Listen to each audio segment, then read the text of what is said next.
Omni-Mark, one of the most brutal alternate versions of Invincible, has different fates in the comic and animated series. Today, we'll compare these two versions, how they fought, how they survived, and ultimately, how their stories ended. Let's dive into Omni-Mark, show versus comic. In both versions, Omni-Mark is an alternate Mark Grayson who murders his own father and takes on a twisted version of Omni-Man's legacy. He dons an Omni-Man-inspired suit and joins the Invincible War, where dozens of alternate Marks are unleashed upon the main universe. But despite having the same origins, his story unfolds very differently in the comics compared to the show. In the comics, Omni-Mark doesn't get much focus. He fights heroes like Shadowhawk and Madman during the Invincible War, but ultimately meets his end on Day 2. After an unseen battle, he gets his neck snapped by Madman's yo-yo weapon, putting an end to his reign of terror. In the animated series, Omni-Mark gets a much bigger role. On Day 2, he assists Veilmark in a 2v2 against Mainmark and Adam Eve.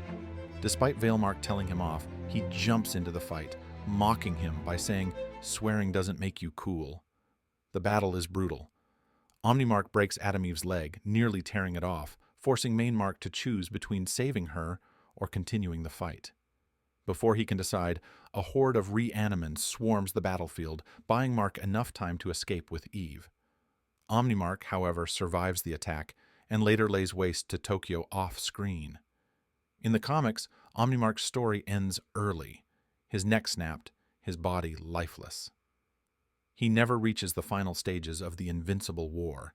In the animated version, Omni-Mark is one of the lucky 8 alternate Marks who survive until Day 3. They regroup at the Grayson household, which Omni-Mark hates revisiting. But then their leader Angstrom Levy arrives with a mission. Angstrom orders them to bring Mainmark to him, but Sinister Mark refuses, triggering a mutiny. Disappointed, Angstrom banishes all of them to a wasteland dimension where they are left to starve and cannibalize each other. So, which version of Omni-Mark was better?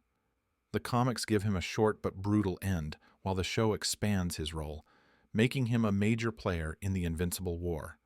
His fate is uncertain in the show, while the comic leaves no room for survival. Which version do you prefer? Do you like his definitive death in the comics or his extended role in the show? Let us know in the comments.